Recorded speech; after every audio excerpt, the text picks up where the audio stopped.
Je les regarde, je rigole toujours autant. Y compris, quand je vais pas y arriver. Je bois un petit coup. Bonjour à tous, bienvenue sur ma chaîne et bienvenue sur Série à vendre. Et je vous rappelle donc le principe de ma chaîne, je vous explique dans une première partie sans spoiler en quoi consiste cette série, en quoi est-ce qu'elle mérite d'être vue, ou pas d'ailleurs, c'est selon. Je reviendrai sur une seconde partie sur ce que j'ai vraiment pensé de la série pour les fans qui connaissent déjà, en l'occurrence parce qu'on va parler de Friends aujourd'hui, sur lequel je reviendrai sur les scènes que j'ai préférées, sur ce que j'ai pensé de la série, sur les personnages que je préfère dans l'ordre, sur les saisons que j'ai préférées, les saisons que j'ai peut-être moins aimées, donc on va vraiment creuser la série. Et dans une dernière partie, on va faire un petit duel entre les deux séries jumelles que sont Friends et How I Met Your Mother, qui sont souvent les deux séries comparées, à juste raison parce qu'elles se ressemblent beaucoup. Beaucoup de fans de Friends disent que How I Met est une copie ou est un remake limite de Friends. Est-ce que c'est vraiment le cas? J'ai déjà fait une vidéo sur How I Met, je vous invite à la regarder après cette vidéo si vous l'avez toujours pas vue. Je déciderai donc de donner 7 titres que je vais répartir entre les deux séries. 7 c'est exprès, c'est un chiffre impair pour qu'on ait un vrai gagnant à la fin de ce duel.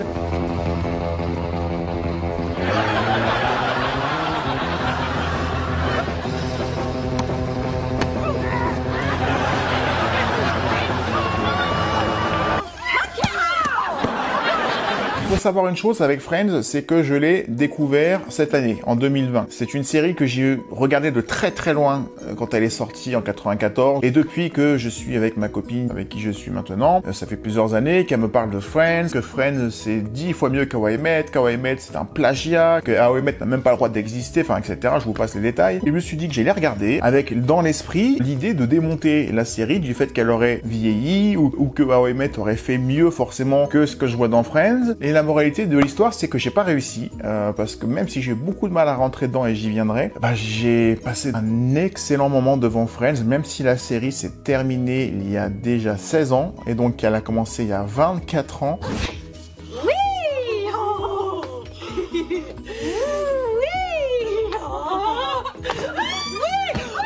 En dépit de son âge, j'ai passé un super moment. Donc tout ça pour vous dire que l'état d'esprit dans lequel j'étais avant de regarder Friends et les conditions dans lesquelles j'ai regardé Friends sont très importantes parce que je vais pas avoir le même avis que des fans qui ont découvert la série, qui ont grandi avec et qui ont passé 10 ans à attendre la fin de la série alors que moi j'ai fait ça en 3 mois. J'ai pas ressenti la même chose que ce que des fans m'ont fait partager. Je vous propose de commencer tout de suite avec la partie no spoil pour vous présenter la série pour ceux qui la connaissent pas. On y va.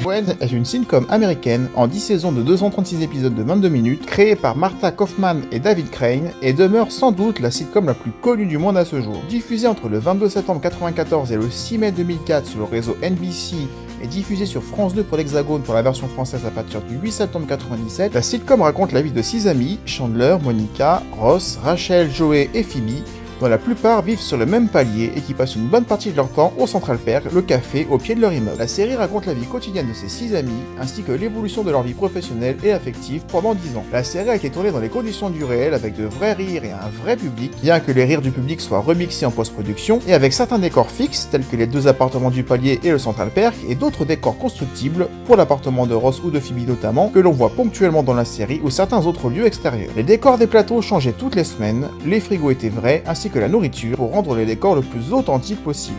Il fallait environ une semaine pour faire un épisode avec lecture du script le lundi, répétition le mardi, répétition devant le décor le mercredi, puis le tournage devant un public de 300 personnes le vendredi après-midi et le vendredi soir. La série rencontrera un très gros succès d'audience, d'où la longévité du show sur les ondes. En France, elle connaîtra une multitude de rediffusions sur pas moins de 15 chaînes différentes. Le succès de cette série repose notamment sur des personnages que le public n'a pas tardé à trouver attachants. Ross est l'intellectuel timide et malheureux en amour, Joey est le séducteur qui compte plus sur son physique que sur son intelligence pour plaire, Chandler, le blagueur aux réparties plus ou moins efficaces, Phoebe, l'excentrique farfelu, Monica, la maniaque de la propreté et du rangement, et Rachel qui connaîtra à mon sens l'évolution la plus notable dans la série, passant de l'écervelé bordélique à une brillante carriériste et femme pleine d'assurance. Qui a fait le succès de la série à mon sens à l'époque, même si ça met du temps je trouve à se mettre en place comparé à ce que j'ai pu voir à la concurrence, c'est le trait de caractère hyper surdéveloppé des personnages. Ils ont chacun vraiment un côté comique qui quand tu mets tout le monde dans la même pièce, ça marche vraiment bien. Et le succès d'un sitcom, de toute façon d'une manière générale, ça tient à ses personnages, forcément. Okay, here we go. Okay, thank you very much. Mais là, pour le coup, il y en a certains, ils sont vachement très appuyés. Pour mon plus grand bonheur, surtout par rapport à un des personnages qui, pour moi, est un personnage qui fait partie des personnages que je préfère, toutes séries confondues. Je vous dirai lequel dans la vidéo, évidemment. Et ça a vraiment été une découverte, une révélation pour moi de découvrir ce personnage-là. Coffee black? Latte? The nice tea. I'm getting pretty good at this. Excellent. Good for me.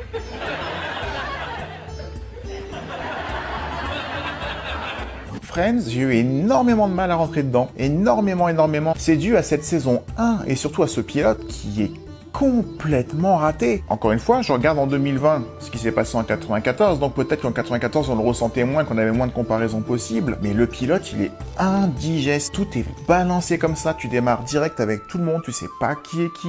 Tu vois que Rachel, elle débarque comme ça dans sa robe de mariée et qu'elle retrouve Monica. Elle a pas l'air de connaître Chandler à la base, ce qui, en fait, n'est pas tout à fait exact. Ross a l'air attiré par elle, mais on découvre bien plus tard qu'il y a une raison à ça. Il n'y a pas que moi qui l'ai ressenti parce que j'ai fait mes recherches.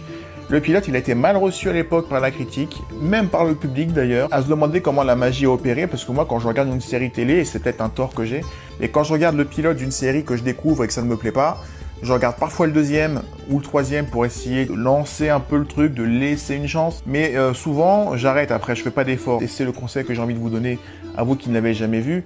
Ne vous fiez pas à la première saison et surtout pas au pilote. Okay.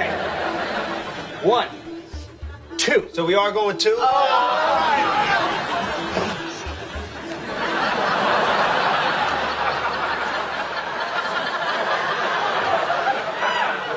A good job, Joe. Contrairement à How I Met, qui a un modèle du genre pour un pilote, où tu as le narrateur qui est Ted, qui raconte de quoi va parler l'histoire, et du coup il permet de dire oralement qui est qui. Ça c'est votre oncle Barney, ça c'est tonton Marshall. La puissance d'How I Met, ça vient de là, c'est que le narrateur permet de rendre tout super fluide. Là où Friends, qui se passe dans le présent, si jamais c'est mal écrit et que tout le monde arrive en même temps, tu as du mal à savoir vraiment quels sont les enjeux. C'est vraiment pour moi le moins bon épisode de toute la série, ce qui est quand même dommage pour un pilote. When I play for me. I don't need your charity. Thank you.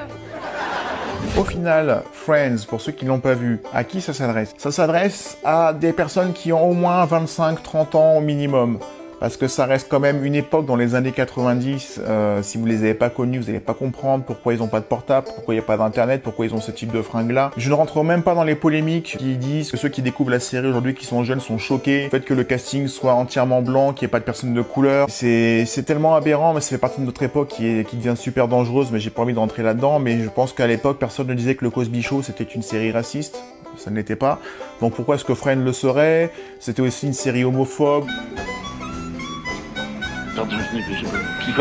Mais ça s'adresse vraiment à donc du coup des personnes qui ont quand même connu les années 90 et qui peuvent s'y référer. Sinon je vois pas l'intérêt, vous allez pas comprendre. À ceux qui n'ont vu que How I Met Your Mother, qui ne jurent que par ça, qui se disent que ça sert à rien de regarder une série qui a lieu avant parce qu'elle sera forcément moins bien. C'est ce que j'ai pensé en regardant la série. Détrompez-vous. Si vous avez besoin d'un antidépresseur, regardez Friends. C'est une série qui fait beaucoup de bien. Et c'est une série, je vais même vous dire, quand je me suis rapproché de la fin, il y a 2 semaines, et j'ai vu qu'il y avait que 17 épisodes dans la saison, donc j'étais pas prêt en fait de finir. Quand j'étais à l'épisode 16, je me disais il reste encore 5 ou 6 épisodes, puisqu'une saison est composée de 22 épisodes comme une série de l'époque, et j'avais pas envie de regarder la fin. J'avais pas envie de regarder la fin, je ne voulais pas que ce soit terminé, mais ça a vraiment été une série, je me suis rendu compte en cours de route, et je vous dis à quel moment, après dans la partie spoil, où j'ai réalisé que je regardais une grande série et que j'avais la chance de la regarder pour la première fois. Je me suis rendu compte en direct que j'avais la chance de regarder pour la première fois une bonne série qu'il fallait que j'en profite parce qu'il y en a beaucoup qui ont dû la regarder 2 fois, 10 fois, 20 fois et qui rêvent, qui voudraient perdre la mémoire, d'avoir les effets de la première fois, qui aimeraient bien revenir en arrière et redécouvrir la série pour avoir à nouveau cet effet de première fois, pour avoir cet effet de découverte. Et moi, je l'ai découvert pendant. Donc, c'est rare que tu te rendes compte d'une série pendant que tu la regardes qu'elle est grande. Il y a beaucoup de séries où tu le réalises après quand c'est fini. Même les plus grandes comme Buffy ou n'importe quoi, tu dis souvent quand c'est terminé, waouh, ça se tient vachement bien. Et bah Friends, je m'en suis rendu compte pendant, et du coup j'ai pu le savourer d'une façon, je pense, différente, encore une fois, de vous qui connaissez déjà la série, à qui je vais m'adresser dans la deuxième partie de la vidéo. Donc je m'adresse particulièrement aux trentenaires et ou aux fans d'How I Met qui n'ont pas regardé Friends parce qu'ils pensent que du coup, How I Met reprend les bases de Friends et les galvanise. Pour moi, c'est faux. Friends te procure des plaisirs bien différents. J'ai au moins autant rigolé dans Friends que dans How I Met, même en 2020. Et je vous déconseille forcément, et c'est ce qui fait que je n'ai pas aimé Friends à l'époque quand ça passait à la télé, je vous déconseille la VF. Ne regardez pas la VF. Les VF pour les sitcoms, c'est atroce. Ce ne sont pas leurs voix, ce sont des voix en plus qui n'ont rien à voir. Je sens que ça va être hallu. Attends la suite. Sinon, hallucinant. Ross, il a une voix un peu monocorde, c'est ce qui fait qu'il est drôle, c'est qu'il parle toujours un peu comme un petit ourson grognon. C'est aberrant les traductions de toute façon. Qu'on ne connaisse pas l'anglais, mais on peut quand même lire les sous-titres, parce que moi je suis pas bilingue du tout quand je dis ça. Mais regardez pas en VF parce que c'est inaudible. Mais je vous dis, j'ai essayé d'en regarder quelques-uns en français, je saigne des oreilles les gars. Je suis dans la douche et je compose cette chanson. Arrêtez-moi si vous la connaissez. À partir de ce moment-là, je considère que la série Friends, vous l'avez vu. On va parler des saisons, des personnages, de certaines scènes en particulier. Donc là, on va rentrer dans le vif du sujet. Je vous l'ai dit en début de vidéo, mais j'ai découvert Friends vraiment cette année. Je savais ce qu'était Friends, je la connaissais très bien de loin cette série, mais j'ai jamais voulu y prêter attention parce que je n'y voyais pas l'intérêt. Par contre, on m'a prévenu de pas mal de choses. Que les saisons 1, 2, 3 sont les meilleures, 4, 5, 6 sont très bien, 7, 8, 9, 10 sont moins bien. Je l'ai pas ressenti comme ça. Comme certains disent que la relation entre Joey et Rachel, c'était l'erreur de la série, et beaucoup de sites, y compris Allociné, ou des vidéos que j'ai vues depuis, disent que cette relation, c'est la relation de trop. J'ai pas trouvé. Je trouve même que la saison où Joey est amoureux de Rachel dans un seul sens, c'est une des saisons que j'ai préférées parce que Joey est enfin touchant. Il a enfin un rôle outre son côté comique et son côté rassurant. Il était vraiment touchant, il m'a fait de la peine et donc j'ai bien aimé que ce personnage soit un petit peu creusé, qu'il ait vraiment son arc narratif bien à lui. Et ce couple, j'aurais voulu le voir. Et quand on va le voir, le couple va foirer. Je comprends que Joey ait été touché par Rachel parce qu'ils ont vécu ensemble et le fait qu'au bout d'un moment ils veulent se poser parce qu'il n'a jamais eu une relation sérieuse. Et je comprends que Rachel ne soit pas attirée dans un premier temps. Par contre, je comprends un peu moins pourquoi elle est d'un seul coup. D'ailleurs, ça fait partie des défauts de la série sur lesquels je reviendrai après. Ça ne m'a pas choqué. C'est pas une relation en trop. Pour moi, c'était quelque chose à essayer. Et ils ont essayé. Ça a raté. Ça les a pas empêchés de rester amis. Et donc, je vous disais, on m'a dit 1, 2, 3, 4, 5, 6, 7, 8, 9, 10. Eh ben moi je vais vous dire, j'ai commencé à vraiment kiffer à partir de la saison 4. Pour moi, c'était crescendo, mais bien en dessous de ce que je pouvais voir dans How I Met jusqu'à la 4. Et la 4, ça a basculé. Pourquoi dans la 4 ? Parce qu'on commence enfin à avoir des relations dans la série qui t'intéressent sur la durée.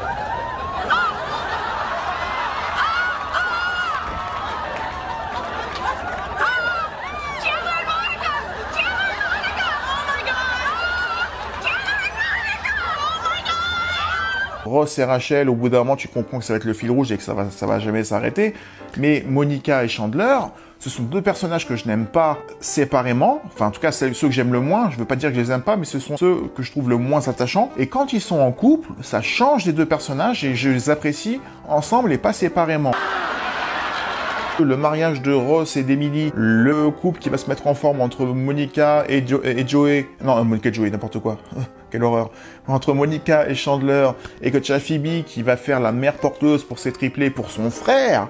Déjà, mère porteuse, sujet à l'époque, avec son frère en plus, qui est en couple avec quelqu'un de plus âgé. T'as des thèmes abordés qui sont assez culottés pour l'époque.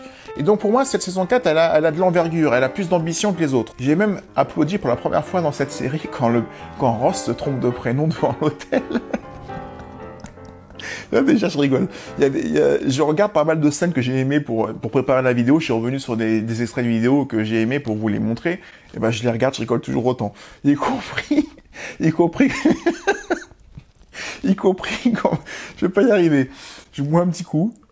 Hi, Ross. Hi, Ross. Take the Emily. Take the Rachel.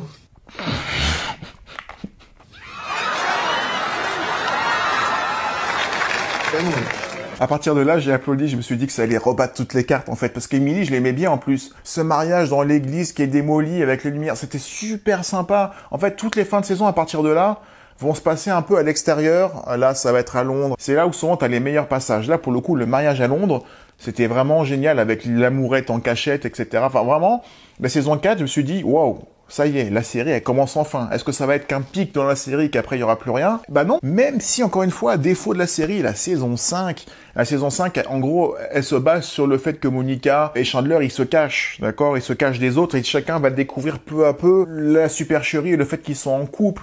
Mais là, je suis désolé, je suis pas d'accord. C'est là où je me suis dit, là, la série, c'est pas grave s'ils le font qu'une fois, mais la série, elle est trop loin pour faire marrer. Parce que les mensonges de certains personnages dans la série vont vouloir être couverts absolument, alors qu'il n'y a pas lieu d'être, parce que c'est pas grave qu'ils soient en couple, par d'autres mensonges pour faire oublier le premier mensonge. Et souvent, les personnages, ils vont se raconter des conneries pour pas que l'attention soit portée sur un truc. Par exemple, quand ils trouvent la photo de nu de Monica, eh ben, ils préfèrent dire que c'est Joey et Monica qui ont fait ça, plutôt que de dire, allez, on crache le morceau, je suis avec Chandler et basta. Non, ils préfèrent se mettre dans un mensonge, dans une grosse improvisation, et faire croire que Monica et Joey, à ce moment-là, couchaient ensemble, juste pour ne pas dire que eux voulaient se mettre en couple. Les gars, c'est pas grave, c'est vos amis, quoi.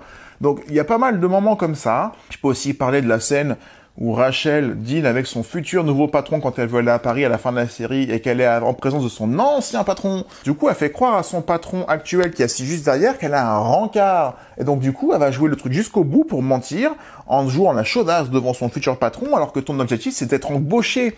Personne ne fait ça. Sauf que là, t'as envie de faire marrer. Donc, il y a des moments, 2 ou 3 fois, où la série va vouloir en mettre plein la vue, va vouloir faire rire sur des quiproquos. Tu te concentres sur les personnages, ils feraient pas ça. Ils se mettraient pas autant dans l'embarras pour couvrir quelque chose qui n'est pas grave. C'est peut-être le seul défaut que je vois dans la série, je veux autant le cracher maintenant. C'est ça, je sais pas si vous êtes d'accord avec moi ou pas là-dessus, mais moi, ça m'a un peu sorti en me disant, non, Joey et Monica, ne faites pas semblant d'avoir couché ensemble pour ne pas avouer que Chandler et Monica sont ensemble. C'est génial, mais c'est génial pourquoi? Parce qu'ils préfèrent faire semblant d'aller jusqu'à s'embrasser quasiment, juste pour montrer, juste pour mettre l'autre dans l'embarras. C'est fait pour faire rire. Ces moments-là sont pas naturels. Pas assez naturels à mon sens, sachant que moi, quand je rigole vraiment dans une série ou dans un film, dans n'importe quoi, c'est quand il y a de la sincérité. Et la sincérité, il y en a beaucoup dans cette série, c'est pas le problème. Sauf que quand ils essayent d'empiler les gags pour faire rire, c'est plus sincère. C'est une volonté de faire rire. Et que moi, quand on veut me faire rire, je suis toujours un peu méfiant. Ceci dit, j'ai quand même rigolé. Mais c'est le mini défaut de la série, c'est ça. Pareil, la fin, ça se termine à Vegas. À partir de là, il y a vraiment des fins ambitieuses dans la série. Le coup du mariage à Vegas, Ross qui se marie pour la 3e fois, ou la volonté de Monica et Chandler de se marier un peu à l'improviste comme ça. Tout l'épisode à Vegas est très bien aussi. Donc, t'as des fins de saison qui font que à chaque fois, j'ai envie d'en voir plus. Et ça m'a vraiment pris au trip et surpris parce que je m'attendais pas à ça dans mes souvenirs de ce que je voyais à la télé. C'était toujours planqué dans ces appartements-là, avec ces murs violets, et j'en pouvais plus. La saison 6 n'est pas moins bien non plus. La saison 6 continue de surprendre avec ce double épisode avec les réalités c'est ce double épisode avec les réalités Je suis une malade. Non, pas malade. Ce double épisode avec les alternités... J'arrive plus. Alors, votre explication ne me suffit pas. C'est pourtant clair. Ce double épisode avec les réalités alternatives où on va découvrir si c'était pas retrouvé, qu'est-ce qui se serait passé dans leur vie. Un épisode un peu à la How I Met où tu peux te permettre de faire un flashback ou un flash forward. Et j'ai trouvé ça aussi bien, surtout pour l'époque. Et la série a eu son premier moment de sensibilité pour moi, parce que j'aime bien dans un sitcom avoir des moments d'émotion, et c'est peut-être le deuxième défaut du show. Défaut, mais pas grave. Hein. Au moment où Monica fait la demande en mariage de Chandler dans l'appartement avec toutes les bougies, où Joey fait croire qu'en fait elle est partie,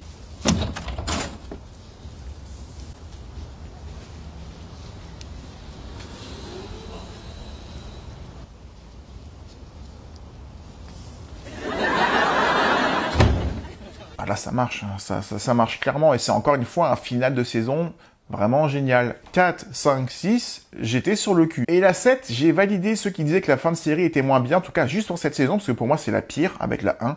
Parce qu'à partir de là, j'ai pas compris, je sais même plus de quoi ça parle d'ailleurs, la 7, parce que j'ai tout vu qu'une fois, hein.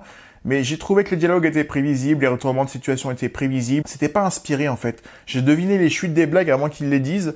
Et je me suis dit, c'est la saison de trop, il fallait arrêter là, faut que ça s'arrête dans pas trop longtemps. Donc la 7 m'a vraiment fait peur en fait. Et pendant un moment, j'ai commencé à regarder mon portable, à faire autre chose. Par rapport au gros gain de qualité qui était la saison 4, 5, 6 par rapport à 1, 2, 3, la 7 c'était les montagnes russes, c'était la descente de la montagne russe. Ou non, plutôt la montée où t'attends.